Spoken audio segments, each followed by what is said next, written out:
Good morning, everyone. Tonight we have football, and I guess this is going to be the best window into what we'll probably see on week one. It's called Dress Rehearsal week in the preseason, but with the preseason getting worse and worse every year, I don't know how much we're going to actually see, because nobody wants to play preseason games. I mean, your stars are going to be held out and things of that sort. So this is the not a great look at what we're going to see week one, but it's going to be the best we're going to get. All right, let's start out with our week one opponent, the New York Giants. Now, first of all, before I start talking about the Giants, there's a little story that went around the Giants this week that shows how dirty the news media is. And I think it was just GQ magazine, but there's such a thirst to get a story that will get clicks and eyes on it or whatever, that they'll post anything. And they posted a quote by Baker Mayfield out of context, for one. That's the one problem with the media. Out of context. And it happened back in April, right after the draft, when everybody was saying, "Oh, wow, why did the Giants draft Daniel Jones?" So Baker said some things that he probably shouldn't have said, should not have said, but he cleared it up. He explained the context of it or whatever, and he was real mature about the situation. I didn't like Baker, and one of the main reasons I didn't like Baker because of his head, and I didn't know what you'll get from him, because the mentality to run from cops is just the dumbest thing. It's just the dumbest thing in the world. But see, he seems to have matured in a way where he took care of that situation almost as good as he texted Daniel Jones, I think. He talked to Saquon Barkley and some other players, and he squashed that situation beautifully. But it was just unnecessary noise created by a news outlet that was just looking out for themselves and getting more views or whatever. And you got to look, I mean, it's just as bad in sports as it is in politics.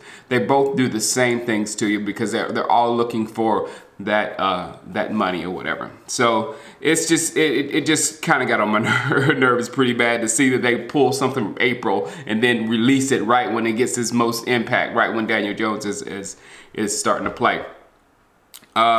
As far as Jones, nobody's, I said a lot of people were laughing in April, including your boy, but nobody is really laughing at him anymore. I hope we see more of him than Eli tonight, but he's been solid. The only thing that's bad that I can think of is he has an eerily similar goofy look as Eli in his roster pick, but maybe that's just me. But outside of a couple of really rookie moments where he fumbled the ball and things of that sort, or couldn't feel the pressure like he should have, his first two games he completed 18 of 19 passes for 228 yards, 2 touchdowns, and no interceptions. His passing rating is 151.8, the highest in the league among quarterbacks with 10 attempts or so. So I mean, he's played extremely well. So I don't have anything bad to say about him. Hopefully tonight he gives me something bad to say about him.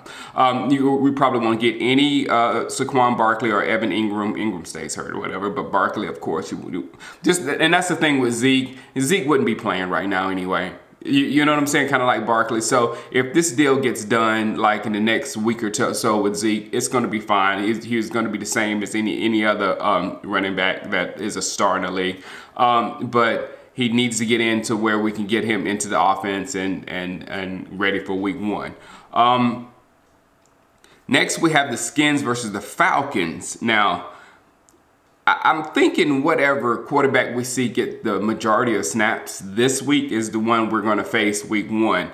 I do feel like I don't know whether they're going to throw Haskins in there and just let him learn, or they will try to manage the game with a lesser talented Case Keenum. I think they're going to go with if it was me, I would probably go with Keenum, just to drive the bus until I'm ready with Haskins to be able to drive the bus just like Keenum. And what bothers me with Haskins is his game management, not his arm and things of that sort. And that's what Case Keenum has right now. He can just manage the game, and that's all Washington needs. They don't need somebody that can throw the ball all around. They don't even have that many receivers, to be honest. But I just don't think Haskins is ready.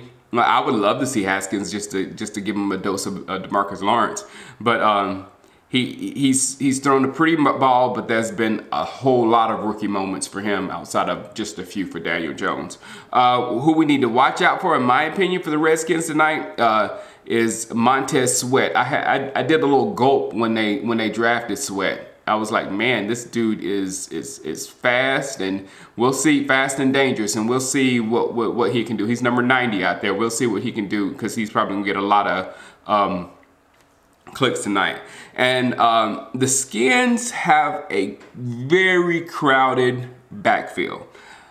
Adrian Peterson, Darius Geis, Bryce Love, when he comes back, he's on the NFL list, so he won't be back till like week 6 or 7 or something like that, if he comes back. But Chris Thompson, who I hate, he kills people.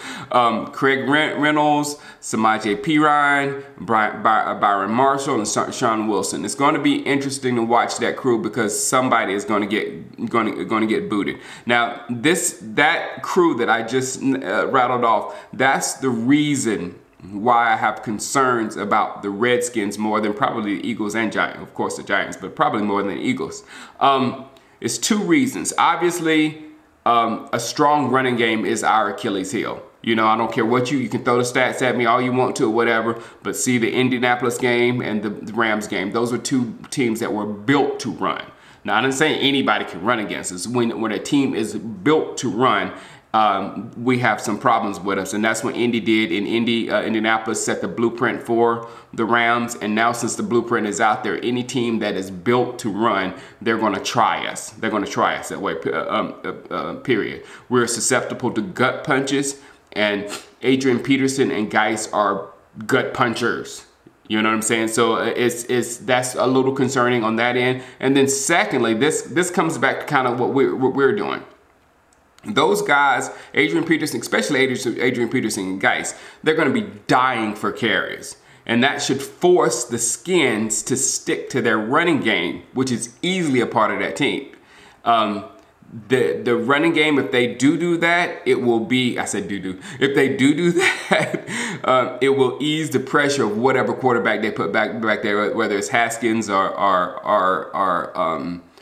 Case Keenum or whatever. So it protects the quarterback, and it also at the same time protects the defense and gives the defense time to sit and recover before they go out there and play again, kind of what Zeke does for our defense. So I have the opposite fear for us.